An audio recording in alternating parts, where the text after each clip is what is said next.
إن الله وملائكته يصلون على النبي يا أيها الذين آمنوا صلوا عليه وسلموا تسليما اللهم صل على محمد وآل محمد وعجل فرجهم اعوذ باللہ من الشیطان الرجیم بسم اللہ الرحمن الرحیم الحمد للہ رب العالمین والصلاة والسلام علی اشرف الانبیاء والمرسلین وخاتم النبیین سیدنا ومولانا ابی القاسم محمد اللہم صل علی محمد وآل محمد وعجل فرجهم وعلى أهل بيته الطيبين الطاهرين المعصومين المظلومين ولعنة الله على أعدائهم أجمعين أما بعد فقد قال الله تبارك وتعالى في محكم كتابه المجيد وفرقانه الحميد بسم الله الرحمن الرحيم إن أحسنتم أحسنتم لأنفسكم وإن أسأتم فلها درود پڑھ دیجئے محمد وآل محمد پر اللہم صل علی محمد وآل محمد وعجل فرجہم۔ مولا متقیان کے ایام تقریباً اختتام پذیر ہیں، لیکن ہمارا دل چاہتا ہے کہ آج بھی مولا متقیان کے حوالے سے چند باتیں آپ کی خدمت میں بیان کریں۔ ان میں سے ایک اہم روایت جو عام طور پر کم بیان کی جاتی ہے اور ہماری کوشش ہوگی کہ آج اسے شامل کریں کہ جب مولا متقیان پر ضربت لگ چکی تھی اور اصحاب بیت الشرف کے باہر انتظار کر رہے تھے اور اطلاع ملنے والی تھی کہ اب کیا کیا جائے گا اور ابن ملجم کے ساتھ کیا ہونا ہے، مولا کی کیا طبیعت ہے اور کیا کیفیت ہے، تو لوگوں کا جب جمع غفیر جمع تھا تو مولا متقیان نے اپنے بیٹے امام حسن سے فرمایا، بیٹا حسن ان سے جا کر کہو یہ اپنے اپنے گھروں میں چلے جائیں، یہ اپنے اپنے کام کاج کو انجام دیں، یہ اپنی زندگی کو متاثر نہ کریں، یہ اپنے اپنے گھروں میں چلے جائیں۔ امام حسن حکم امام میں اور حکم بابا کے اندر ان کے پاس آئے اور آواز بلند کی کہ میرے مولا اور میرے بابا یہ فرماتے ہیں کہ تم اپنے اپنے گھروں میں چلے جاؤ، اور اگر وہ صحت مند ہو گئے اور انہیں شفا مل گئی تو خود ہی ابن ملجم کے بارے میں فیصلہ صادر کریں گے، اور اگر نہیں ملی تو نیا حکم خود ان کے ورثہ تعیین کریں گے۔ یہ اعلان ہونے کے بعد بعض اصحاب چلے گئے، پھر دوبارہ سے تاکید کی گئی اور پھر بعض اصحاب اور چلے گئے، اور آہستہ آہستہ سب اپنے اپنے گھروں کی طرف چلے گئے سوائے ایک شخص کے جس کا نام جناب ازبق بن نباتہ ہے۔ یہ کھڑے رہے اور امام حسن نے فرمایا کہ اے ازبق، کیا تم نے نہیں سنا کہ تمہارے مولا نے کیا فرمایا ہے کہ اپنے اپنے گھروں میں چلے جاؤ؟ جناب ازبق یہ فرماتے ہیں کہ فرزند رسول، میں تو اپنے مولا کا دیدار کرنا چاہتا ہوں، میں نہیں چاہتا کہ میرے مولا اس دنیا سے رخصت ہو جائے اور میں ان کے آخری دیدار سے محروم رہوں، اس لیے اگر آپ مجھے یہ اجازت دیں اور عنایت کریں تو میں ایک مرتبہ اپنے مولا کی پھر سے زیارت کرنا چاہتا ہوں۔ امام حسن گھر میں تشریف لائے، مولا سے اجازت طلب کی اور مولا نے اجازت دے دی۔ امام حسن آئے اور کہا کہ اے ازبق، تمہیں تمہارے آقا نے اجازت دے دی ہے، اب تم ہمارے یہاں ہمارے گھر میں آ سکتے ہو۔ جناب ازبق جب کہتے ہیں کہ میں کمرے میں داخل ہوا جہاں پر حضرت علی مرتضیٰ بستر شہادت پر موجود تھے اور میری نگاہ حضرت علی کے چہرے انور پر پڑی تو میں پریشان ہو گیا اور اس سوچنے مجبور ہو گیا کہ آقا کا چہرہ زیادہ زرد ہے یا جو پٹی باندھی گئی ہے وہ زیادہ زرد ہے۔ اس قدر اس زہر کا اثر تھا کہ اس زہر کا اثر بڑھتے بڑھتے پیروں تک پہنچ چکا تھا، اور مولا کبھی اپنے دائیں پیر کو بائیں پیر پر رکھتے تھے اور بائیں پیر کو دائیں پیر پر رکھتے تھے۔ اس قدر شدید زہر تھا اس تلوار کے اندر۔ میں جب اپنے مولا کی خدمت میں حاضر ہوا، میری آنکھوں میں آنسو تھے۔ میں نے کہا کہ یا امیر المومنین، آپ کچھ عنایت فرمائیں گے؟ میں آپ کے پاس کچھ دیر بیٹھنا چاہتا ہوں، شرف زیارت کو حاصل کرنا چاہتا ہوں۔ تو اس وقت میرے مولا اور آقا نے فرمایا کہ اے ازبغ، اگر تم ہمارے پاس کچھ لینے کے لیے آئے ہو اور کچھ سننا چاہتے ہو اور حدیث رسول سے واقف ہونا چاہتے ہو تو ہم ابھی بھی تمہیں حدیث رسول بیان کر سکتے ہیں۔ ازبغ نے کہا کہ اس سے اچھی کیا بات ہوگی کہ آپ کی زبان سے میں پھر حدیث رسول سنوں۔ تو اس وقت میرے مولا نے فرمایا کہ ایک مرتبہ میں بھی نبی اکرم کی خدمت میں حاضر ہوا تھا اور وہ بھی کسی مرض کے اندر بستر پر موجود تھی، تو انہوں نے میرے ہاتھوں کو تھاما تھا اور میرے ہاتھوں کو تھام کر یہ حدیث بیان کی تھی۔ میں مفہوم روایت آپ کے خم بیان کر رہا ہوں، اور یہ کہا تھا کہ اے علی، جاؤ تو ممبر پر، اور ممبر پر جانے کے بعد صحابہ کے درمیان یہ اعلان کر دو کہ خدا لعنت کرے اس شخص پر کہ جو اپنے والدین کا نافرمان ہو. دوسرا جملہ یہ کہنا کہ خدا لعنت کرے اس غلام اور عبد کے اوپر جو اپنے آقا کا نافرمان ہو. اور تیسرا جملہ یہ کہنا کہ خدا لعنت کرے ان افراد کے اوپر کہ جنہوں نے اجیر اور مزدور تو رکھ لیا ہے لیکن اس کی اجرت ادا نہیں کرتے ہیں. مولا متقیان مسجد میں تشریف لے گئے, ممبر پر تشریف لائے اور صحابہ کے مجمع کے درمیان فرمایا کہ نبی اکرم نے ارشاد فرمایا ہے کہ لعنت ہو شخص پر کہ جو اپنے والدین کا نافرمان ہو, لعنت ہو اس شخص کے اوپر کہ جو اپنے مولا اور آقا کا نافرمان ہو, اور لعنت ہو اس شخص کے اوپر کہ جو اجیر کو اس کی اجرت ادا نہ کرے. تو صحابہ میں سے شخص کھڑا اور کہا کہ یا علی, آپ نے جو باتیں کہی ہیں وہ بہت نامفہوم ہیں, ہماری سمجھ میں نہیں آ رہی, آپ کہنا کیا چاہ رہے ہیں, کس مطلب کی طرف اشارہ کرنا چاہ رہے ہیں. تو حضرت علی مرتضیٰ خود اپنی جانب سے وضاحت کرنے کے بجائے پھر نبی اکرم کی خدمت میں آتے ہیں, کہتے ہیں یا رسول اللہ آپ اس کی وضاحت فرمائیے اور میں وہ وضاحت صحابہ کے درمیان رکھوں. تو نبی اکرم نے وضاحت کی اور وہی وضاحت میرے مولا ممبر پر تشریف لاتے اور فرماتے ہیں کہ جن والدین کی نافرمانی کرنے کے بارے میں اللہ کے رسول بیان فرما رہے ہیں کہ جو نافرمان والدین ہو اس پر خدا کی لعنت ہو, وہ اور کوئی والدین نہیں, وہ محمد مصطفیٰ اور میں علی مرتضیٰ ہوں. اور نبی اکرم نے جا بجا فرمایا تھا کہ انا وعلی ابوا هذه الامہ, میں اور علی اس امت کے باپ ہیں, تو جو اپنے باپ کا نافرمان ہو خدا اس پر لعنت نازل کرے. اس کے بعد دوسرا جملہ کہا کہ اللہ کے رسول نے بیان فرمایا ہے کہ جو اپنے آقا کا فرما بردار نہ ہو خدا اس پر بھی لعنت نازل کرے. کہ یہ آقا کون ہے, یہ مولا کون ہے؟ کہا وہی مولا ہے کہ جس کو غدیر میں کہا تھا من کنت مولاه فهذا علی مولا, جس کا میں مولا اور آقا ہوں اس کے علی مولا اور آقا ہے. تو اگر کوئی اپنے مولا اور آقا کی نافرمانی کرے تو خدا اس پر بھی لعنت نازل کرے. اور تیسرا جملہ کہ لوگ اجیر کو اس کی اجرت عطا نہیں کرتے ہیں, اگر وہ ادا نہ کریں تو خدا اس پر لعنت نازل کرے. کہا وہ اجیر کوئی اور نہیں, خود پیغمبر فرماتے ہیں کہ میں وہ اجیر ہوں اور میں نے تمہارے سامنے کار رسالت کو انجام دیا ہے اور اجرت میں کچھ نہیں مانگا ہے سوائے یہ کہ جو پیغمبر اکرم کو حکم دیا گیا قل لا اسألکم علیہ اجرا الا المودۃ فی القربى, اے رسول ان سے سوال کیجیے اور مانگیے اور کچھ نہ مانگیے مگر یہ کہ اپنے قربا سے محبت کریں, آپ کے قربا سے محبت کریں. یہ مودت اہل بیت کو, مودت قربا کو آپ ان سے طلب کیجیے. تو اگر کوئی شخص اجیر کو اس کی اجرت ادا نہ کرے تو خدا کی لعنت ایسے شخص پر نازل. کہ اے اسبق, یہ حدیث رسول تھی جو میں نے تمہیں بیان کر دی, اور اسبق کی معرفت کے اندر اضافہ ہوا کہ حقیقت میں کون ہے کہ جس کی فرما برداری کرنی ہے, کون ہے کہ جس سے محبت کرنی ہے, کون ہے کہ جس کا حق ادا کرنا ہے. اور اس کے بعد مولا کی آنکھیں بند ہو گئی. کچھ دیر کے بعد پھر مولا نے اپنی آنکھیں کھولی اور کہا کہ اے اسبق ابھی تک یہاں پر ہو؟ اسبق نے کہا کہ ہاں مولا میں ابھی تک آپ کی خدمت میں ہوں, آپ حکم فرمائیے. کہا اے اسبق ایک اور حدیث سننا چاہتے ہو؟ کہا کیوں نہیں مولا, ایک اور حدیث بیان فرمائیے. تو پیغمبر اکرم کی ایک اور حدیث میرے مولا نے بیان کی اور کہا کہ جب محشر کا میدان ہوگا تو نبی اکرم شاہ فرماتے ہیں کہ محشر کے میدان میں تمام انبیاء کے ممبروں کو سجایا جائے گا, لیکن میرے ممبر کو ان تمام انبیاء کے اوپر رکھا جائے گا اور پہلے زینے پر مجھے بٹھایا جائے گا. لیکن یاد رکھو اے علی, تمہیں اس ممبر کے دوسرے زینے پر بٹھایا جائے گا, اور اے علی تیسرے زینے پر جنت کا رضوان یعنی مالک جنت بیٹھے گا, اور چوتھے زینے پر مالک جہنم مالک دوزخ بیٹھے گا. اور پروردگار ان کے پاس جب چابیاں ہوں گی جنت کی اور دوزخ کی تو ان سے یہ کہے گا اور وہ خود یہ اعتراف کریں گے کہ پروردگار نے ہمیں یہ حکم دیا ہے کہ یہ کنجیاں اور یہ چابیاں جو جنت و جہنم کی ہے ہم محمد مصطفیٰ کے سپرد کر دیں. اور جب ہمارے پاس یہ کنجی آ جائیں گی تو اے علی یہ ساری کنجیاں میں تیرے حوالے کر دوں گا, اور جو اب تجھے تھام لے گا وہ جنت میں جائے گا. اور پھر آگے حدیث کا جملہ یہ ہے اے علی تجھے تیرے اہل بیت تھامیں گے اور تیری اولاد اور پاک نسل کو ان کے چاہنے والے اور اصحاب تھامیں گے.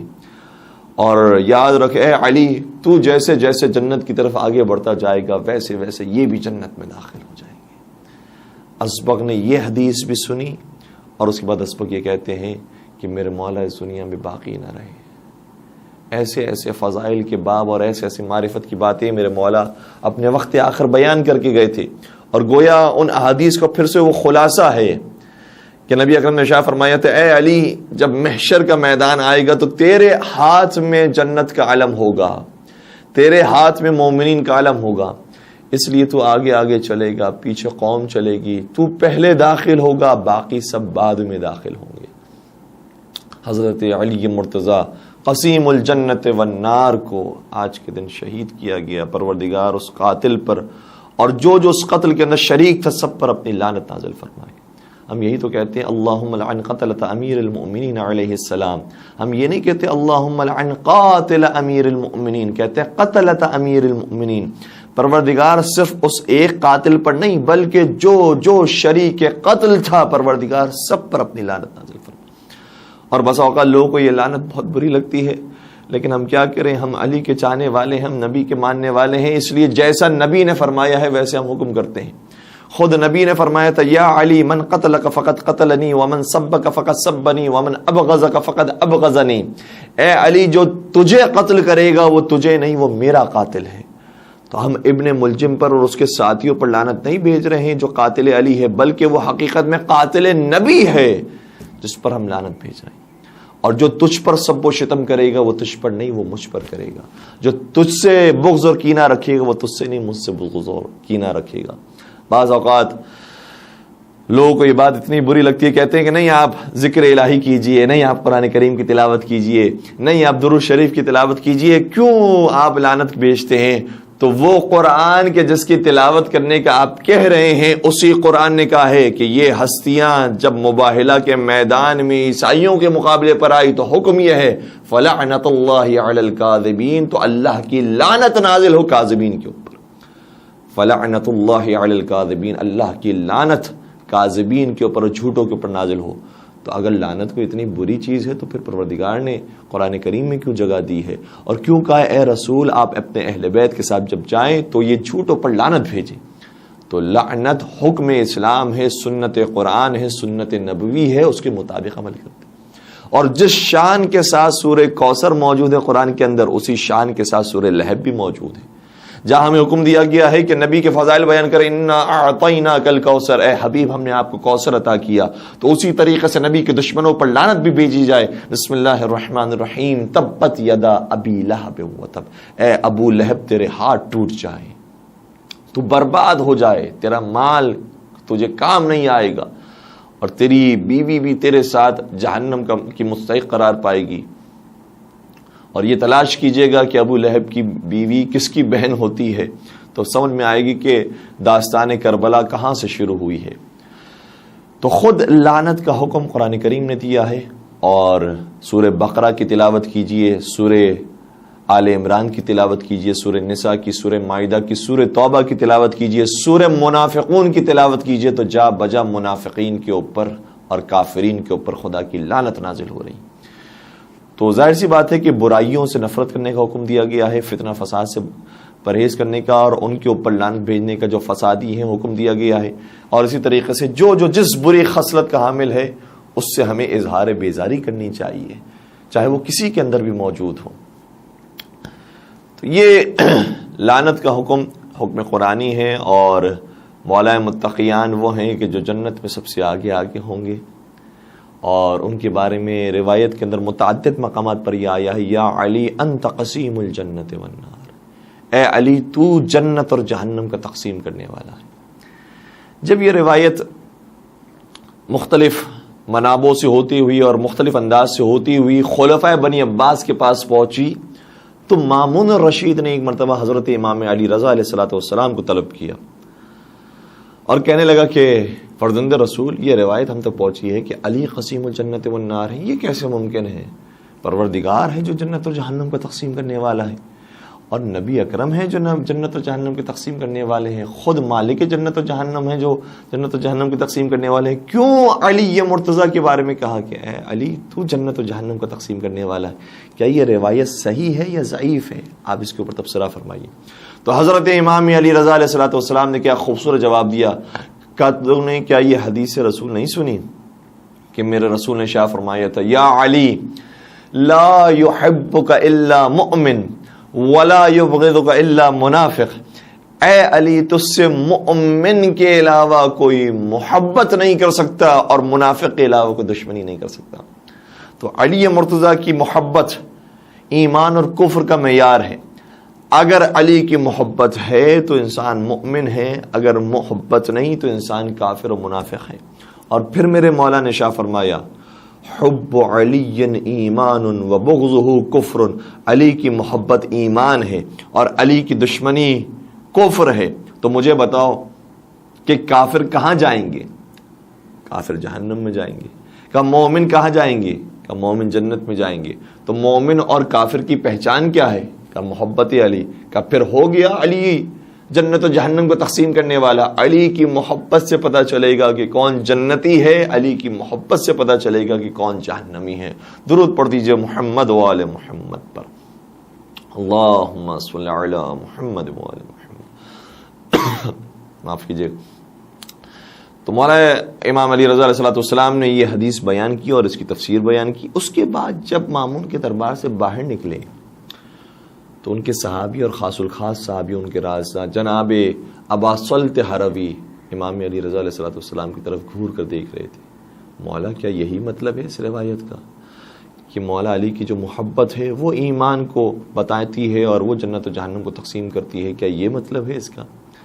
ان نگاہوں سے جب دیکھ رہے تھے تو امام علی رضا علیہ السلام سمجھ گئے کہ اے ابا صلت انی کلمتہ من حیث ہو، اے ابا صلت تم پریشان نہ ہو، میں نے جو کلام کیا ہے وہ اس کی حیثیت کے مطابق کلام کیا ہے۔ اس کی حیثیت اتنی ہی تھی کہ اس کو اتنا ہی مطلب سمجھایا جائے، وہ اس سے زیادہ ہضم نہیں کر سکتا۔ اور یہ مولا رضا نے ہمیں اور آپ کو حوصلہ دیا ہے کہ جو لوگ کبھی ٹی وی پر جاتے ہیں، میڈیا پر جاتے ہیں اور علماء اہل سنت کے ساتھ بیٹھے ہوتے ہیں، عوام الناس ان کو دیکھ رہی ہوتی ہے، پاکستان کی عوام کے ایک خاص مزاج ان کو سن رہی ہوتی ہے، تو جتنی حیثیت ان کی ہوتی ہے اتنا ہی انہیں دیا جاتا ہے۔ اگر اس سے زیادہ دے دیا جائے تو وہ قے کر لیں گے، وہ برداشت نہیں کر سکیں گے۔ تو جتنا ہضم ہو سکے اتنا ہی انہیں دینا چاہیے اور اتنا ہی ان تک منطقی طریقے سے پہنچانا چاہیے۔ تو کہا اے ابا صلت انی کلمتہ من حیث ہو، میں نے کلام کیا ہے اس کی حیثیت کے مطابق، اور ہمیں حکم دیا گیا ہے کہ کلم الناس علی قدر عقولہم، لوگوں سے ان کی عقل کے مطابق گفتگو کرو۔ لہٰذا میں نے اس کی عقل کے مطابق اس سے گفتگو کی اور وہ قانع ہو گیا کہ علی ہی قسیم الجنت والنار ہے۔ لیکن اے ابا صلت چونکہ تمہاری معرفت زیادہ ہے، چونکہ تم محبت اہل بیت رکھتے ہو، لہٰذا میں تمہیں ایک اور بات سمجھا رہا ہوں۔ اور مفہوم روایت یہ ہے کہ گویا مولا نے مثال دی، کہا کہ جس طریقے سے چڑیا برے دانوں میں سے اچھے دانوں کو اٹھا لیتی ہے اور کھا لیتی ہے اور انتخاب کر لیتی ہے، اسی طریقے سے میدان محشر میں علی ابن ابی طالب جنتیوں کو چن لیں گے اور کہیں گے کہ تمہارے لیے جنت ہے، باقیوں کے لیے دوزخ ہے۔ یہ ہے قسیم الجنت والنار کا مطلب۔ درود پڑھ دیجئے محمد و آل محمد۔ اللہم صلی علی محمد و آل محمد وعجل فرجہم۔ تو ہر ایک سے اس کی معرفت کے مطابق بات کی جاتی ہے، اور فضائل امیر المومنین اس قدر زیادہ ہیں، اس قدر بے تحاشا ہے کہ کس کو بیان کیا جائے اور کس کو چھوڑا جائے۔ میں ایک کتاب کا حوالہ آپ کی خدمت بیان کر رہا ہوں، بہترین کتاب ہے، پڑھنے کے قابل کتاب ہے، اور نہ صرف یہ کہ خود پڑھنے کے قابل ہے بلکہ اپنے برادران اہل سنت کو دینے کے بھی قابل ہے۔ شواہد التنزیل نامی کتاب ہے کہ جس کو ایک عالم اہل سنت نے لکھا، حاکم حسکانی کی کتاب ہے۔ اس کتاب کے اندر انہوں نے 210 آیتوں کو باقاعدہ تلاش کیا ہے کہ جس کے ذیل میں یہ بیان کیا گیا ہے کہ یہ آیت پنجتن پاک کی شان میں، اہل بیت کی شان میں، یا مولا علی علیہ السلام کی شان میں نازل ہوئی۔ اور ہر آیت کے ذیل میں جو انہوں نے روایات لکھی ہیں وہ کتب اہل سنت سے لکھی ہیں۔ ظاہر سی بات ہے کہ خود اہل سنت سے تعلق رکھتے تھے تو انہوں نے ساری روایات کو اہل سنت سے لکھا ہے۔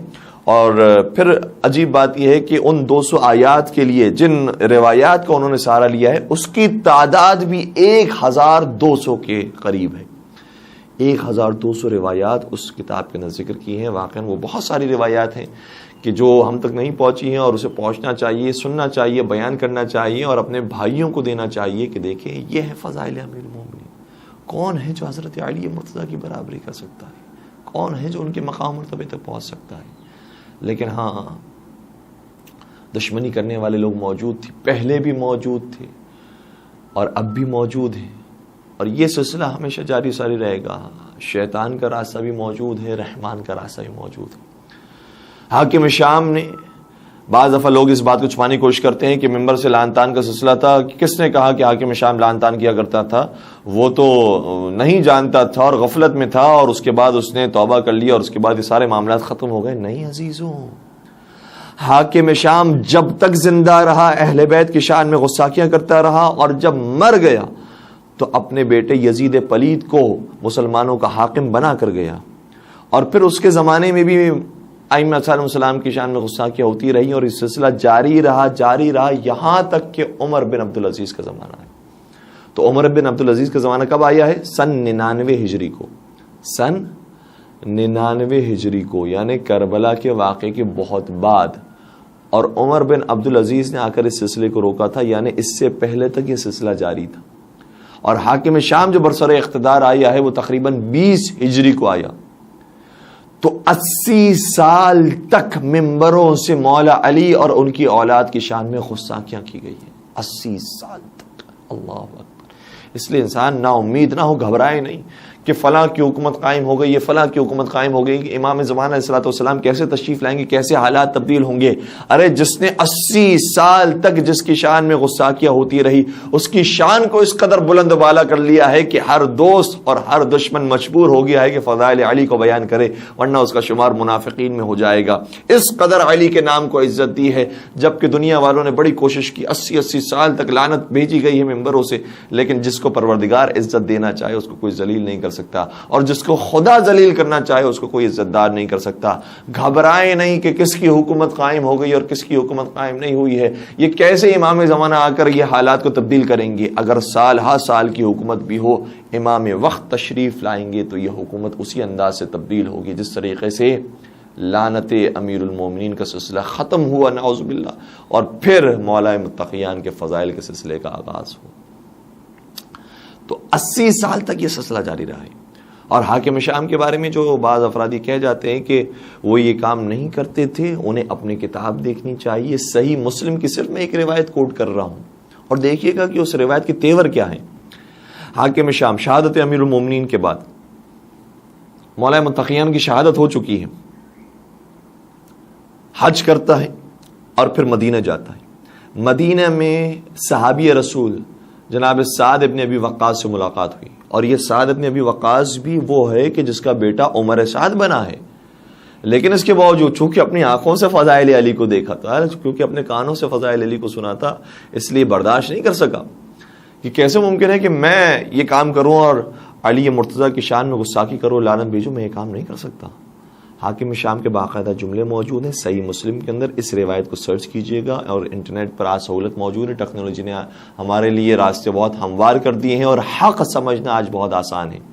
ان الفاظ کو لکھیے گا کہ حاکم شام نے کہا، یا سعد ما منعک ان تسب ابا التراب، اے سعد ابن ابی وقاص تجھے کس چیز نے روکا ہے کہ ابو تراب پر تو سب و شتم نہ کر؟ کیا مسئلہ ہے تجھے، کیوں نہیں کرتا یہ کام؟ پوری دنیا کر رہی ہے، ہم نے سب کو حکم دیا ہے کہ ممبر سے لعن طعن کی جائے، سب و شتم کیا جائے، نعوذ باللہ گالیاں بکی جائے، غصاکی کی جائے، تو یہ کام کیوں نہیں کرتا؟ تو جناب سعد ابن ابی وقاص نے جواب دیا، اے حاکم شام، میں نے 3 فضائل علی ابن ابی طالب کے اپنی آنکھوں سے دیکھے ہیں، اور یہ فضیلت اتنی عظیم ہے، اتنی بلند ہے کہ اگر ان فضیلتوں کے عوض مجھے سرخ اونٹ بیچنا پڑے اور دینا پڑے تاکہ ان میں سے ایک فضیلت میں حاصل کر لوں تو میں دینے کے لیے تیار۔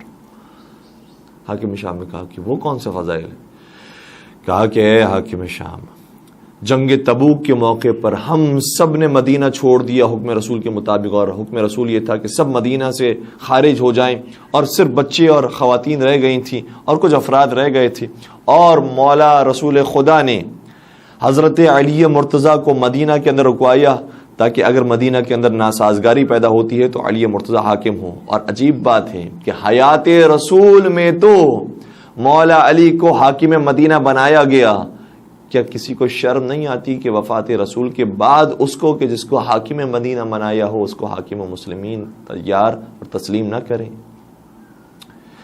پیغمبر نے اپنی حیات میں بنایا تھا. اور جب لوگوں نے اعتراض کیا کہ اے علی تمہیں تو خواتین کے ساتھ اور بچوں کے ساتھ اور بوڑھوں کے ساتھ چھوڑ دیا ہے اور نبی اکرم جا رہے ہیں، تو میرے مولا تشریف لائے کہا یا رسول اللہ لوگ اس طریقے سے میرے بارے میں تانا دے رہے ہیں، آپ اس مسئلے کی وضاحت فرمائیے. تو اس وقت نبی اکرم نے فرمایا تو، اور یہ ہم نے اپنے کانوں سے سنا، اپنے آنکھوں سے دیکھا کہ نبی اکرم نے ارشاد فرمایا اما ترضى ان تكون مني بمنزلة هارون من موسى الا انه لا نبي بعدي لا نبوت بعدی. صحیح مسلم کے الفاظ یہ ہیں کہ اے علی کیا تم مجھ سے اس بات پر راضی نہیں ہو کہ تمہیں مجھ سے وہی نسبت ہے کہ جو جناب ہارون علیہ السلام کو جناب موسیٰ علیہ السلام سے تھی. اے ہارون زمانہ. گویا بعض لوگ یہ کہتے ہیں کہ آپ علی مرتضیٰ کے فضائل کو اتنا بلند کر دیتے ہیں کہ نبوت کی بو آنے لگتی ہے اور ایسا لگتا ہے کہ آپ نبی مانتے ہیں. ارے ہم نے کیا نبوت کے قریب کیا ہے؟ خود نبی اکرم فرما کے گئے ہیں یا علی انت منی بمنزلۃ ہارون من موسیٰ. اے علی تمہاری مثال ایسی ہے کہ جیسے جناب ہارون کی جناب موسیٰ علیہ السلام کے لیے تھی. لیکن یہ کہ میرے بعد کوئی نبی نہیں آئے گا. ہاں جس طرح سے موسیٰ علیہ السلام وزیر ہیں اسی طریقے سے تم میرے وزیر ہوگے. قرآن کریم کی آیت ہے نا جناب ہارون کے بارے میں. بسم اللہ الرحمن الرحیم رب اشرح لی صدری ویسر لی امری واحلل عقدۃ من لسانی یفقهوا قولی واجعل لی وزیرا من اہلی ہارون اخی. جناب ہارون کے لیے آیت موجود ہے. پروردگارا، جناب موسیٰ دعا فرما رہے میرے سینے کو کشادہ فرما دے، میرے کام کو آسان کر دے، میری زبان کی لکنت کو ختم کر دے تاکہ لوگ میری بات سمجھ سکیں، اور میرے بھائی ہارون کو جو میرے اہل بیت میں سے ہیں وزیر بنا دے. میں کہوں گا اے جناب موسیٰ آپ خود کیوں وزیر نہیں بنا دیتے؟ آپ دعا کیوں فرماتے ہیں؟ تو شاید جناب موسیٰ کی طرف سے آواز آئے گی وزیر بنانے کا اختیار ہمارے پاس نہیں ہے، پروردگار کے پاس ہے. تو ہارون زمانہ ہے علی. اگر نبی اکرم نے انہیں ہارون کا لقب دیا ہے تو وزیر بنایا ہے اور خود اپنی مرضی سے نہیں بنایا ہے، رب العزت کی مرضی سے مولا علی کو اپنا وزیر قرار دیا ہے. اور اس آیت کے اندر دو اور جملے بھی ہیں کہ ہارون وزیر بھی ہیں جناب موسیٰ کے، ان کے اہل میں سے بھی ہیں، اہل بیت میں سے بھی ہیں، اور ان کے بھائی بھی ہیں. تو اگر بھائی تلاش کرنا ہو نبی کا تو وہ علی کے علاوہ اور کوئی نہیں. اگر اہل بیت تلاش کرنا ہو تو اس کے اندر بھی حضرت علی ہیں، اور اگر وزیر ڈھونڈنا ہو تو وہ بھی نبی کے علی کے علاوہ اور کوئی وزیر نہیں. درود پڑھ دیجئے محمد و آل محمد پر. اللہم صل علی محمد و آل محمد وعجل فرجہ. تو جناب ہارون سے نسبت دی ہے مولا کائنات کو. اور اس کے بعد جناب سعد بن ابی وقاص سے کہتے ہیں میں کیسے ان کے اوپر سب و شتم کروں، جبکہ ان کو یہ فضیلت بھی حاصل ہے کہ جنگ خیبر کے میدان میں نے خود اپنی آنکھوں سے دیکھا کہ نبی اکرم دعا فرمائی لأعطین الرایۃ غدا رجلا. ہمارے یہاں پر الفاظ یقین آپ کے اذہان کے اندر آ رہے ہوں گے کرارا غیر فرار، لیکن یہ الفاظ صحیح مسلم کے اندر موجود نہیں ہیں، اور مجھے نہیں معلوم کہ کس کی فراریت کو چھپانے کے لیے کام کیا گیا ہے، لیکن یہ الفاظ موجود ہیں لأعطین الرایۃ غدا رجلا یحب اللہ ورسولہ ویحبہ اللہ ورسولہ. کل میں علم اس کو دوں گا جو ایسا مرد ہوگا جس سے اللہ بھی محبت کرتا ہے، رسول بھی محبت کرتا ہے، اور وہ بھی اللہ اور رسول سے محبت کرنے والا ہے. تو جب کل کا دن آیا اور علم دینے کا وقت آیا تو ہم سب منتظر تھے، لیکن علم دیا تو علی شیر خدا امیر کائنات کے ہاتھوں میں علم دیا. کہ یہ فضیلت حضرت علی کو حاصل ہے، میں کیسے اس کے اوپر سب کو شتم کر سکتا ہوں. اور تیسری بات بیان کی کہ جب مباہلہ کا میدان ہوا تو ہم سب انتظار کر رہے تھے کہ قرآن نے تو یہ کہا تھا فَقُلْ تَعَالُوا نَدْعُ أَبْنَاءَنَا وَأَبْنَاءَكُمْ وَنِسَاءَنَا وَنِسَاءَكُمْ وَأَنفُسَنَا وَأَنفُسَكُمْ ثُمَّ نَبْتَهِلْ فَنَجْعَلْ لَعْنَةَ اللَّهِ عَلَى الْكَاذِبِينَ. کہ پروردگار کی لعنت ہو جھوٹوں پر. اور اس سے پہلے کہا گیا کہ مباہلہ کے میدان میں ہم اپنے بیٹوں کو لائیں گے، تم اپنے بیٹوں کو لاؤ، ہم اپنی عورتوں کو لائیں گے، تم اپنی عورتوں کو لاؤ، ہم اپنے نفسوں کو اور اپنی جانوں کو لائیں گے، تم اپنے نفسوں کو اور اپنی جانوں کو لے کر آؤ. تو نفس رسول کے مقام پر ہم سب منتظر تھے کہ پیغمبر اپنا نفس ہمیں بھی قرار دیں گے.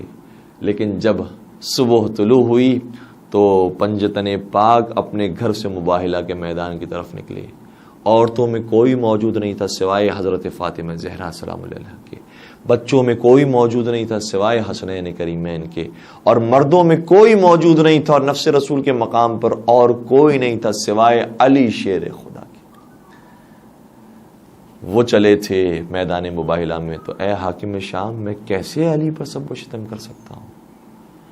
اس کا مطلب یہ ہوا کہ معاملہ کتنا سنگین ہے۔ شہادت امیر المومنین کے بعد بھی یہ سلسلہ جاری رکھنے کی کوشش کی گئی، اور باقاعدہ روایت کا جملہ یہ ہے، ابن ابی الحدید معتزلی نے اس روایت کو نقل کیا ہے کہ جب حاکم شام کا آخری وقت ہے، اس نے ایک سیکرٹ میٹنگ بلائی ہوئی ہے اور اس میں سارے بنی امیہ کے افراد موجود ہیں، تو کسی نے کہا کہ اے حاکم شام، کب تک تو علی کی شان میں غصہ کیا کرواتا رہے گا، اور کب تک علی کے لیے ممبر سے لعنت ہوتی رہے گی؟ بس اب یہ سلسلہ بند کر دیں، ختم کر دیں، اور علی مرتضیٰ بھی اس دنیا سے چلے گئے ہیں، اب کیا ضرورت ہے تجھے؟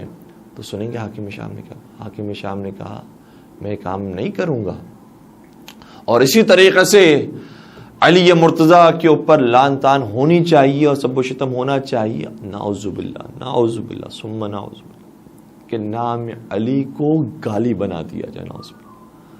کیا اسے نہیں معلوم؟ فَلِلَّهِ الْعِزَّةُ وَلِرَسُولِهِ وَلِلْمُؤْمِنِينَ، عزت اللہ کے ہاتھ میں ہے، اس کے رسول کے پاس ہے اور مومنین کے پاس ہے۔ تم جتنا بھی چاہو گے کہ خدا جس کو عزت دینا چاہے اس کی عزت میں کمی کر دو، اس کی عزت میں کبھی کوئی کمی نہیں آئے گی، ہاں تمہاری عزت خدا کم کر دے گا اور تمہیں دنیا والوں کے سامنے ذلیل و خوار کر دے گا۔ تو ممبر سے لعن طعن کا سلسلہ جاری رہا، اور باقاعدہ اس نے جملے کہے۔ حاکم شام نے کہا کہ میں چاہتا ہوں کہ جو بچہ ابھی پیدا ہوا ہے اس کی تربیت اسی طریقے سے ہو، وہ جان لے کہ علی نعوذ باللہ، نعوذ باللہ گالی ہے، اور علی کا جب بھی نام آئے تو ہمیشہ نعوذ باللہ گالی کے ساتھ یا لعنت کے ساتھ ادا کیا جائے، اور جب بچے یہ بڑے ہوں تو اسی طرح سے تربیت پائیں، بوڑھے یہاں تک کہ مر جائیں وہ اسی عقیدے کے اوپر مریں، اور یہ سلسلہ جاری رہے، اور یہ سلسلہ جاری رکھوایا گیا، اور جب تک وہ ملعون زندہ رہا اس وقت تک بھی یہ سلسلہ جاری رہا، اور اس کے بعد اس کا جب بیٹا آیا ہے یزید پلید تو اس نے بھی اس سلسلے کو جاری و ساری رکھا، اور ممبروں سے لعن طعن ہوتی رہی۔ بنی امیہ کے زمانے میں سلسلہ جاری رہا، مروانیوں کی حکومت آئی تب بھی یہ سلسلہ جاری رہا، بلکہ اتنا یہ جاری رہا کہ اگر کوئی شخص غلطی سے ممبر سے علی کی شان میں غستاخی کرنا بھول جاتا تھا تو مجمع کہتا تھا کہ تم ایک خطبے کے اہم رکن کو بھول گئے ہو اور علی پر لعنت بھیجو۔ اللہ اکبر، اس قدر خطرناک حالات تھے۔ اسی لیے تو قبر امیر المومنین کو 100 سال تک مخفی رکھا گیا کہ اگر قبر کا پتہ چل جائے تو یہ منافقین قبر علی کو نبش کریں گے۔ مولا علی مرتضیٰ کی اس قدر مظلومیت تھی، لیکن آج ہر سو دیکھیں تو علی علی دکھائی دیتا ہے۔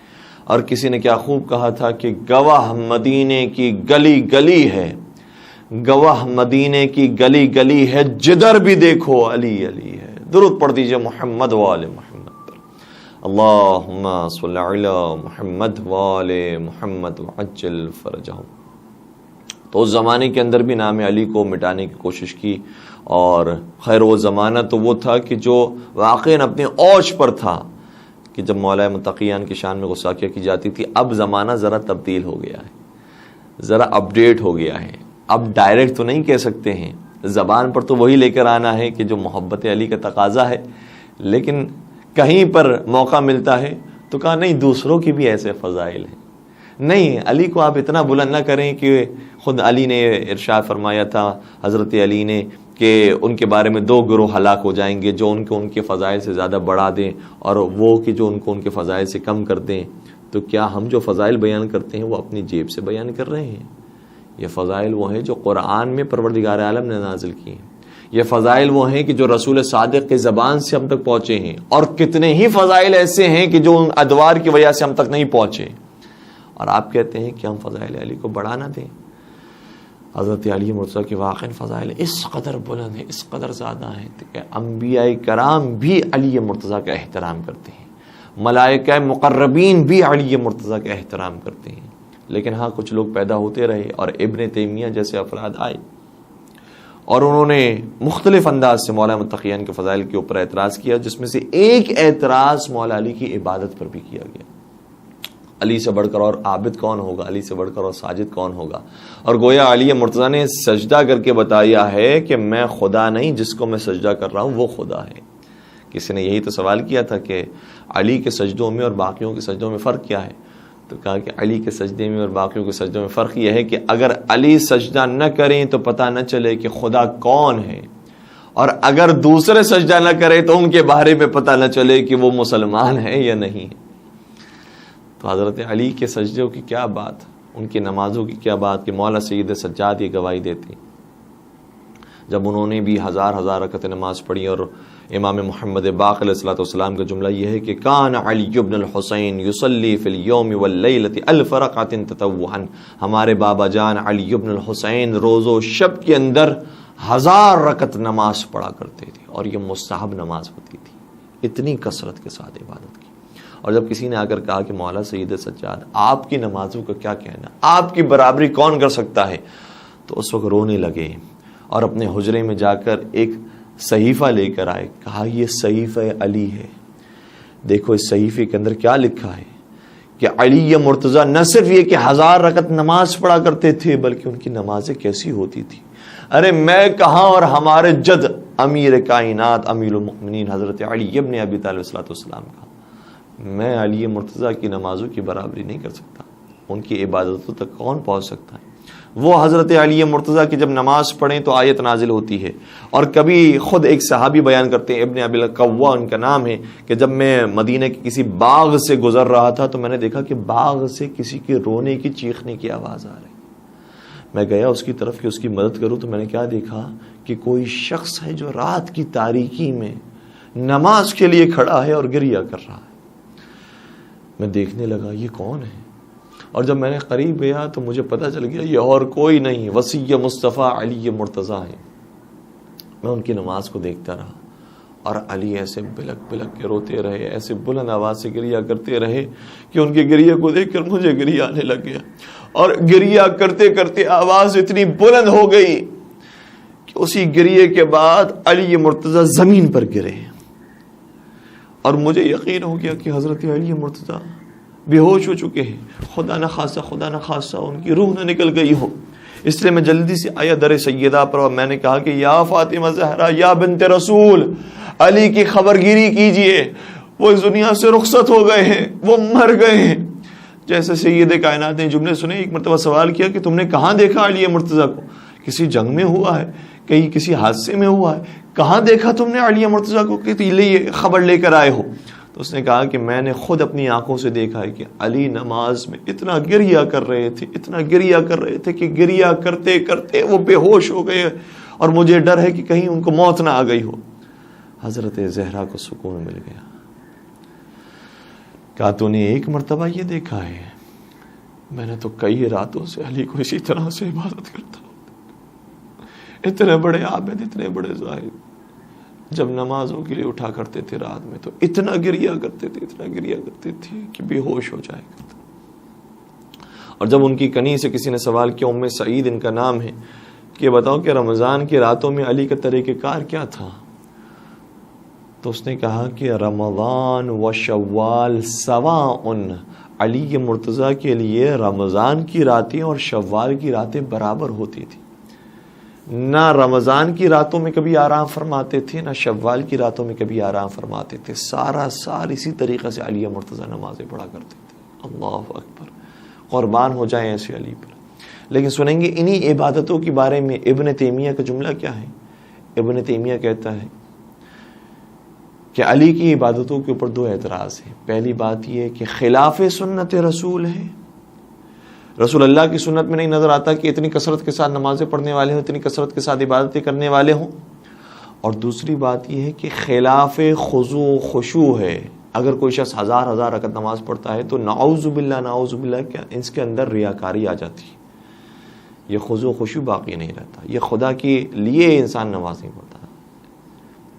کتنے بغض علی کے مارے تھے یہ لوگ، وہ کہ جن کی عبادتوں کے بارے میں قرآن یہ وعدے لے رہا ہے، اور قرآن نے ان کے بارے میں ذکر کر دیا ہے کہ ان کی نماز، اگر یہ نماز میں سائل کو انگوٹھی بھی دے دیں تو اپنے نام کے لیے یا اس کے اوپر احسان کے لیے کام نہیں کرتے ہیں، بلکہ اللہ کی خوشنودی کے لیے کرتے ہیں۔ اسی لیے تو آیت اترتی ہے۔ یہ اگر اپنا کھانا یتیم مسکین اور اسیر کو دے دیتے ہیں تو یہ کام بھی اللہ کی خوشنودی کے لیے ہوتا ہے۔ یہ خود میرے مولا نے تو نہیں اشاع فرمایا ہے، قرآن کی آیت ہے سورہ دہر کے اندر، انما نطعمکم لوجہ اللہ، ہم کھانا بھی کھلاتے ہیں تو اللہ کی محبت میں کھلاتے ہیں، لا نرید منکم جزاء ولا شکورا، ہم کسی شکریہ کو نہیں چاہتے ہیں، ہم کسی جزا اور صلے کو نہیں چاہتے ہیں، ہم صرف اللہ کی محبت میں کام کرتے ہیں۔ خدا یہ کہہ رہا ہے، تو جن کے بارے میں، جن کی عبادتوں کے بارے میں خدا یہ گواہی دیتے کہ ان کی عبادتیں اللہ کے لیے ہوتی ہیں، یا کسی بندے خدا میں جرت ہے کہ کہے کہ ان کی عبادتیں ریاکاری کے لیے تھی؟ نعوذ باللہ، استغفر اللہ ثم استغفر اللہ۔ اور اس کے بعد یہ کہتا ہے کہ خلاف سنت رسول ہے۔ اگر نبی اکرم کی نمازیں دیکھیں تو اندازہ ہوگا کہ بعثت اسلام سے پہلے بھی نبی اکرم غار حرا میں جایا کرتے تھے، اللہ اکبر، اور وہاں جا کر نمازیں پڑھا کرتے تھے۔ دنیا میں کوئی ایسا نہیں تھا کہ جو ان کا ثانی ہو نمازوں کے اندر، دنیا میں کوئی نہیں تھا ثانی ان کا عبادتوں کے اندر۔ ایسی عبادتیں انہوں نے غار حرا میں جا کر کی، اور اسی غار حرا میں ہی جب نبی اکرم کے اوپر جبرائیل امین نازل ہوئی ہیں اور سب سے پہلی وہی نازل ہوئی ہے، تو جناب خدیجہ طاہرہ اسی پہاڑ کے اوپر چلتی تھی اور غار حرا تک کھانا پہنچایا کرتی تھی، اور یہ سلسلہ بعد تک جاری رہا، اور کتنے عرصے تک نبی اکرم وہاں پر جا کر نمازیں پڑھتے رہے۔ اور پھر اس کے بعد کتنے عرصے تک جب دعوت تبلیغ اسلام عام ہوئی تو خانہ کعبہ کے ارد گرد صرف نبی اکرم ہوتے تھے جو نماز پڑھ رہے ہوتے تھے، اور پیچھے پیچھے علی مرتضیٰ اور حضرت خدیجہ طاہرہ سلام اللہ علیہ ہوتی۔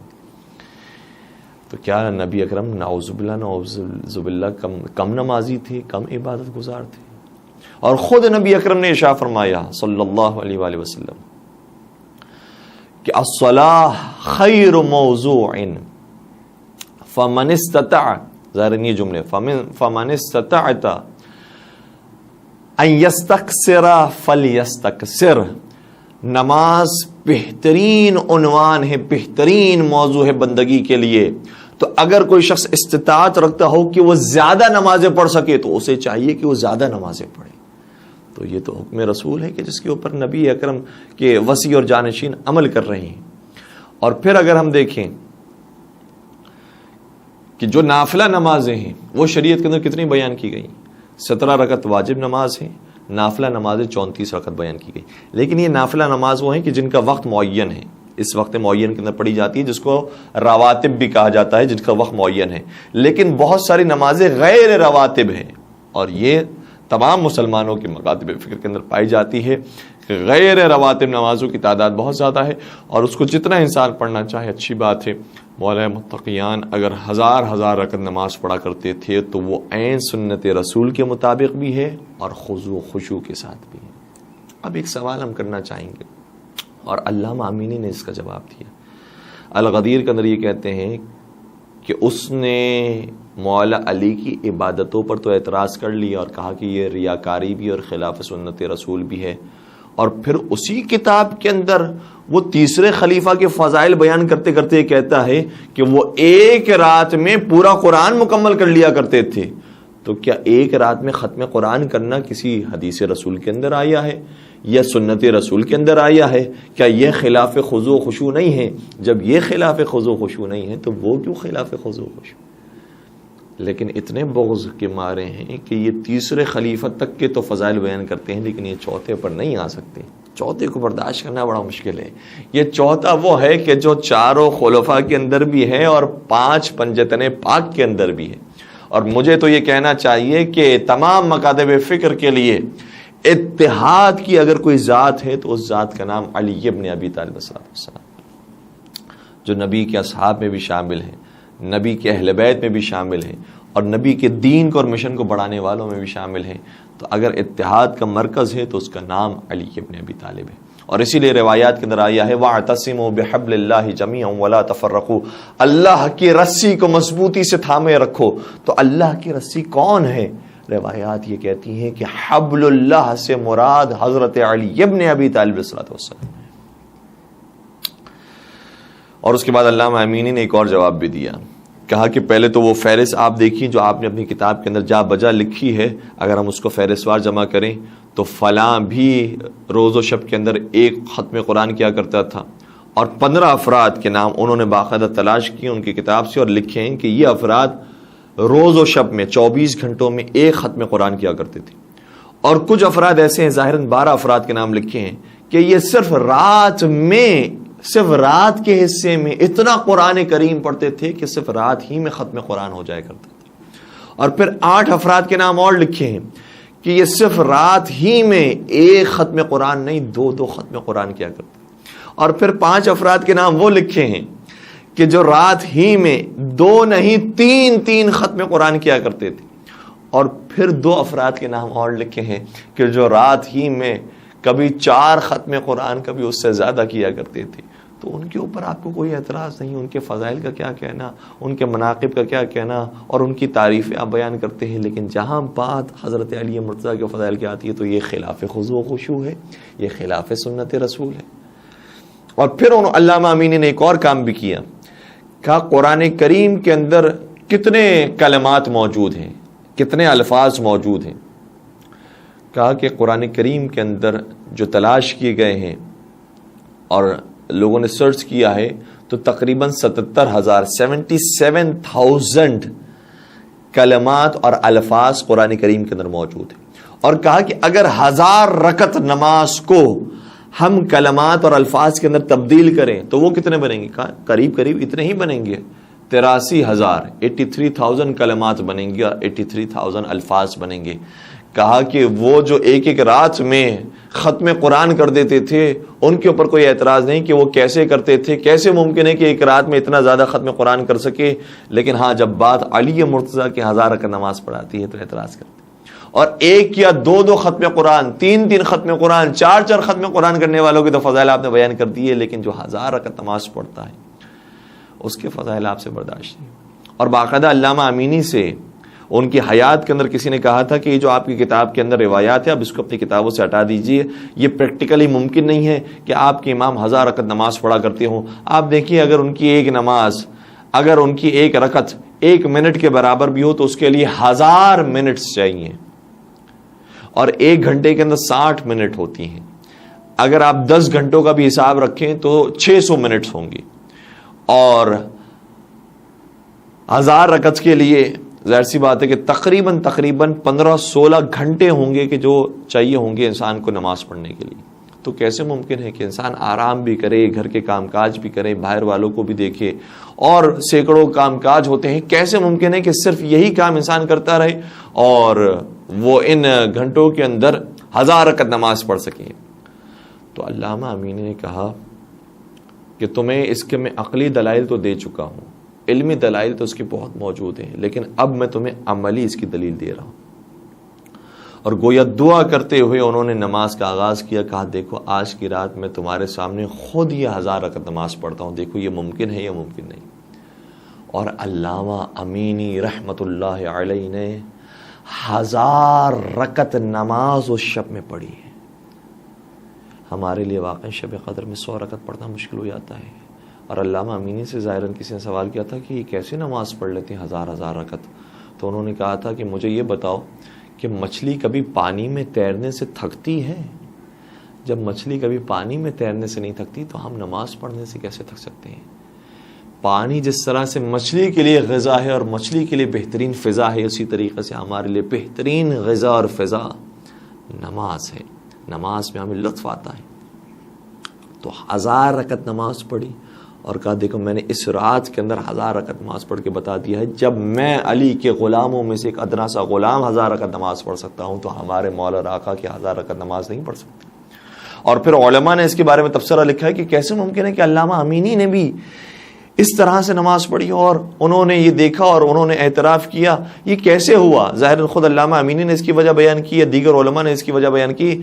کہا وجہ اس کی یہ ہے کہ پروردگار اپنے بندگان خاص سے خدا کے سامنے ان کے وقت کو اتنا وسیع کر دیتا ہے, ان کے وقت میں اتنی برکت دے دیتا ہے کہ وہی نماز جس کو عام لوگ کئی گھنٹوں میں پڑھتے ہیں اسی نماز کو وہ چند منٹوں کے اندر ادا کر لیتے ہیں.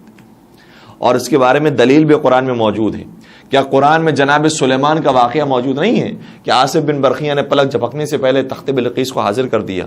تو یہ جو طی الارض ہوا ہے, جس طرح سے طی الارض اور طی زمینی ہوتا ہے اسی طریقے سے طی زمانی بھی ہوتا ہے کہ مختصر وقت کے اندر انسان بہت سے کام کر جاتا ہے اور لوگ دیکھتے بھی رہ جاتے ہیں اور احساس نہیں کر پاتے کہ اتنا وقت گزر گیا ہے اور اتنی نمازیں اور اتنی عبادتیں بھی انجام ہوں. تو جس طرح سے مکان کے اندر طی الارض ممکن ہے، اسی طریقے سے زمانے کے اندر بھی طی الارض ممکن ہے. مختصر سے وقت کے اندر پروردگار بڑی برکت دیتا ہے. تو پروردگار سلامت رکھے ان علماء کرام کو، اور جو اس دنیا میں نہیں رہے پروردگار ان کے درجات میں بلندی نصیب فرمائے. کیسے کیسے انہوں نے جوابات دیے ہیں اور کس طریقے سے مذہب حقہ کا دفاع کیا ہے. بس حضرت علی مرتضیٰ کے فضائل تو بے شمار ہیں، اور کس کس کا ذکر کیا جائے. اور اعتراض کرنے والوں کی بھی کمی نہیں ہے انشاءاللہ. پروردگار جو حقیقی معنوں میں صحیح نیت کے ساتھ اعتراض کرتے ہیں، سوال کرتے ہیں، خدا انہیں رائے حق کی طرف ہدایت فرمائے اور ان کے لیے حق کو روشن اور واضح فرمائے. اور جو صرف اعتراض بلا اعتراض کرتے ہیں ان کے اوپر پروردگار اپنا مہر لگا دے کہ جس کے بعد وہ ان کا ٹھکانہ جہنم ہو، تاکہ ان کا اندازہ ہو سکے کہ علی مرتضیٰ کس ذات کا نام ہے. خدا جن کو ہدایت دیتا ہے انہیں کوئی گمراہ نہیں کر سکتا، اور جنہیں گمراہی میں ڈالنا چاہتا ہے انہیں کوئی ہدایت نہیں دے سکتا. بس عزیزوں، 21 رمضان المبارک ہم سے ودا ہو گئی اور ودا ہو رہی ہے. مولا متقیان کے جنازے کو ایک طرف سے حضرت میکائیل اور حضرت جبرائیل نے اٹھایا تھا، اور پیچھے پیچھے سے امام حسن امام حسین نے اٹھایا، اور یہ جنازہ جنت شرف اشرف میں جا کر دفن کر دیا گیا. جب سرکار امام حسن مجتبیٰ علیہ الصلوۃ والسلام واپس تشریف لا رہے تھے تو راستے میں ایک بوڑھے کو کراتا ہوا دیکھا، اور وہ چیخ و پکار کر رہا تھا. مولا مشکل کشا کے بیٹے تھے، لہٰذا اس کی مشکل کشائی کرنے کے لیے تشریف لے کر اور کہا کہ اے شخص، تو کیوں چیخ رہا ہے؟ تیری پریشانی کیا ہے؟ کہا بچوں، بات یہ ہے کہ کئی دن ہو گئے، ایک شخص تھا جو میرے پاس آیا کرتا تھا اور ہمارے ساتھ گفتگو کیا کرتا تھا، ہم دلی کے ساتھ، مہربانی کے ساتھ، پیار و محبت کے ساتھ میری باتیں سنا کرتا تھا، اپنی باتیں کیا کرتا تھا. بہت ہی اعلیٰ انسان تھا، بڑا اعلیٰ اس کا ظرف تھا. لیکن 3 دن گزر گئے ہیں، مجھے نہیں معلوم میری کون سی بات اس کو بری لگی ہے کہ وہ واپس نہیں آیا. حسنین کریمین سوال کرتے ہیں، یہ بتاؤ اس شخص کا نام کیا تھا؟ کہ میں نے کئی مرتبہ نام پوچھنے کی کوشش کی، لیکن اس نے کبھی اپنا نام نہیں بتایا. ہمیشہ یہ کہتا تھا کہ میں خدا کا بندہ ہوں، تجھے نام سے کیا کرنا ہے؟ کہ اچھا پھر یہ بتا کہ اس کی شکل و صورت کیسی تھی؟ اگر اس کی شکل و صورت بتائے گا تو ہم اسے تلاش کر کے لے کر آئیں گے. کہا بچوں، میں نابینا ہوں، میں نے کبھی اس کو دیکھا بھی نہیں ہے. اس کی شکل و صورت کیا تھی میں کیا جانوں، بس اس کی آوازیں، اس کی صدائیں میرے کان میں آتی ہیں، لیکن وہ مجھ سے ناراض ہو گیا. کہا اچھا یہ بتا کہ وہ جب تیرے پاس بیٹھتا تھا تو وہ کہتا کیا تھا، اس کے زبان پر ذکر کیا ہوتا تھا؟ کہ وہ اکثر جب میرے پاس بیٹھتا تھا تو ایک جملہ مجھے یاد ہے جو وہ کہا کرتا تھا. وہ میرے پاس بیٹھ کر کہا کرتا تھا، مسکین جالس مسکینا وغریب جالس غریبا. ایک مسکین کے ساتھ دوسرا مسکین بیٹھا ہے، ایک پردیسی کے ساتھ دوسرا پردیسی بیٹھا ہے. جیسے یہ جملے حسنین کریمین نے سنے سمجھ گئے. فرمایا یا شیخ ہوا ابونا علی بن ابی طالب، اے شیخ وہ ہمارے بابا علی مرتضیٰ وسیع مصطفیٰ تھے. کہ اچھا وہ تمہارے بابا ہیں، پھر کیا ہوا ان کے ساتھ؟ کیوں 3 دن گزر گئے وہ میرے پاس نہیں آئے؟ مجھے ان کے پاس لے کر جاؤ، میں ان سے معافی مانگوں گا. کہا اب ہمارے بابا اس دنیا میں باقی نہیں. انہیں کسی ملعون نے ضربت ماری اور اس زہر کی وجہ سے وہ اس دنیا سے رخصت ہو گئے. کہ اچھا پھر مجھے یہ بتاؤ کہ ان کی قبر کہاں پر؟ میں ان کی قبر پر جانا چاہتا ہوں. حسنین کریمین اس نابینا کو لے کر مولا متقیان کی قبر پر لے کر آئے، اور سنیں گے روایت کیا کہتی ہے. یہ نابینا زائر جب قبر امیر المومنین کی زیارت کرتا ہے تو اتنا رویا، اتنا گریا کیا کہ روتے روتے بے ہوش ہو گیا. اور جب اس کے ہاتھ کو پکڑا گیا تو اس کے ہاتھ ٹھنڈے ہو چکے تھے، اس کی روح قفس انزری سے پرواز کر چکی تھی، مر چکا تھا. یہ پہلا زائر ہے کہ جو مولا علی کا زائر ہے. جیسے ہی زیارت کی، مولا علی کے عشق کے اندر ایسا مبتلا تھا کہ برداشت نہ کر سکا. اور اپنی جان مولا علی پر قربان کر دی. میں قربان ہو جاؤں مولا علی کے اوپر. کیسی زندگی گزاری. آپ ہی نے تو یہ بتایا تھا زندگی ایسی گزارو کہ لوگ زندگی میں تم سے ملاقات کرنا چاہیں, تمہارے مرنے کے بعد تمہاری زیارت کے مشتاق ہو جائیں. بس میرے مولا نے جیسا کہا تھا ویسی زندگی گزاری. لیکن یا امیر المومنین, میں آپ کی خدمت میں ایک اور ظاہر کا واقعہ بھی پیش کرتا ہوں. وہ بھی نابینا ظاہر ہے اور اس کا نام جابر بن عبداللہ انصاری ہے.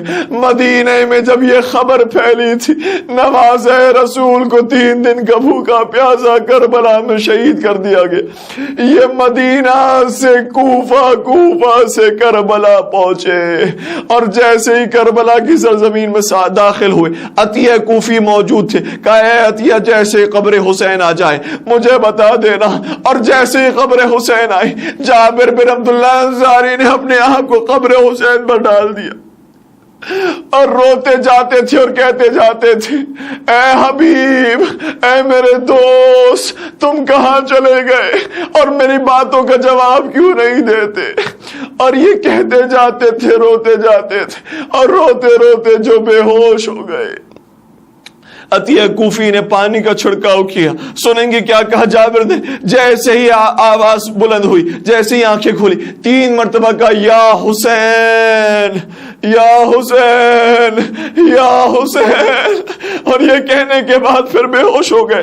میں جابر ابن عبداللہ انصاری سے سوال کروں گا, اے جابر, آپ نے تو کربلا میں مولا حسین کو کٹتا ہوا نہیں دیکھا, پھر آپ ایسے گریہ کیوں کرتے ہیں؟ تو شاید جابر کی آواز آئے گی, صحیح ہے میں نے حسین کی شہادت کو نہیں دیکھا لیکن حسین کے فضائل کو اپنی آنکھوں سے دیکھا تھا. یہ وہی حسین ہے کہ جس کو نبی اپنے کاندھے پر بٹھایا کرتے تھے, جس کے لیے نبی اپنے ممبر کو چھوڑ دیا کرتے تھے, جس کے لیے نبی اپنے سجدے کو طول دیا کرتے تھے. ارے حسین, اسی حسین کو 3 دن کا بھوکا پیاسا اس کربلا کے دش میں شہید کر دیا گیا. تو مجھے کہنے دیجئے اے جابر, آپ نے صرف فضائل علی کو دیکھا تھا تو آپ برداشت نہ کر سکے. وہ بہن زینب جس نے فضائل علی کو بھی دیکھا تھا اور شہادت حسین کو بھی دیکھا تھا, فضائل حسین کو بھی دیکھا, شہادت حسین کو بھی دیکھا, وہ کیسے برداشت کر رہی ہوگی, کیسے خون کے آنسو نہیں روتی ہوگی. کربلا سے کوفہ, کوفہ سے شام, علی کی بیٹی اپنے بھائی حسین کو یاد کرتے کرتے روتی رہی. وَسَيَعْلَمُ الَّذِينَ ظَلَمُوا أَيَّ مُنْقَلَبٍ يَنْقَلِبُونَ. پالنے والے ہمارے اس قلی سے توسل کو اپنی بارگاہ میں قبول فرما. ان آنکھوں سے جو آنسو بہے انہیں رومال حضرت سیدہ کائنات میں جگہ نصیب فرما. ہمارے گناہ کبیرہ صغیرہ کی مغفرت فرما, ہمارے مرحومین کی مغفرت فرما, تمام پریشان حال مومنین کی پریشانیوں کو بحق مولا مشکل کشا دور فرما. پروردگارہ اگر یہ مشکلات ہمارے لیے امتحان اور آزمائش بن کر آئی ہیں تو اس پر صبر و شکر کرنے کی توفیق نصیب فرما. بے اولاد مومنین کو حسنین کریمین کا واسطہ اولاد کریمہ اور اولاد صالح اور نرینہ نصیب فرما. پالنے والے صاحبان اولاد کو اپنی اولاد کی اچھی تربیت کرنے کی توفیق نصیب فرما. بے روزگار مومنین کو برسر روزگار فرما. جو صاحب روزگار ہیں ان کے رزق میں برکت و وسعت و کثرت نصیب فرما. کربلا معلی کی زیارت ہم سو ہر بار اور سال میں کئی بار نصیب فرما. پروردگارہ یہ جو کرونا وائرس پوری عالم بشریت میں پھیل چکا ہے اسے بحق محمد و آل محمد عالم بشریت سے دور فرما. تمام مریضوں کو اور بیماروں کو شفاء کاملہ اور عاجلہ نصیب فرما. پروردگارہ موت کے وقت اور قبر کی پہلی رات مولا مشکل کشا کی زیارت ہم سب کو نصیب فرما. پروردگارہ تمام مظالم سے انتقام کے لیے اپنی آخری حجت اور ہادی امام عصر والزمان کے ظہور میں تعجیل فرما. ہمیں ان کے عاشقین, محبین, سچے چاہنے والے اور ماننے والوں میں شمار فرما. ربنا تقبل منا انك انت السميع العليم وتب علينا انك انت التواب الرحيم برحمتك يا ارحم الراحمين. اللهم صل على محمد وآل محمد وعجل فرجهم. ایک سورہ فاتحہ کی درخواست ہے ان تمام مومن کے مرحومین کے لیے کہ جنہوں نے اپنے مرحومین کے نام کمنٹس کے اندر لکھے ہیں, اور مرحوم لیاقت علی اور ان کے خاندان کے تمام مرحومین اور کل مومن و مومنات کے لیے. رحم اللہ من قرأ الفاتحہ. بسم الله الرحمن الرحيم الحمد لله رب العالمين الرحمن الرحيم مالك يوم الدين إياك نعبد وإياك نستعين اهدنا الصراط المستقيم صراط الذين أنعمت عليهم غير المغضوب عليهم ولا الضالين بسم الله الرحمن الرحيم قل هو الله أحد الله الصمد لم يلد ولم يولد ولم يكن له كفوا أحد بسم الله الرحمن الرحيم قل هو الله أحد الله الصمد لم يلد ولم يولد ولم يكن له كفوا أحد بسم الله الرحمن الرحيم قل هو الله أحد الله الصمد لم يلد ولم يولد ولم يكن له كفوا أحد اللهم اغفر للمؤمنين والمؤمنات والمسلمين والمسلمات الأحياء منهم والأموات تابع بيننا وبينهم بالخيرات إنك مجيب الدعوات إنك على كل شيء قدير برحمتك يا أرحم الراحمين اللهم صل على محمد وآل محمد وعجل فرجه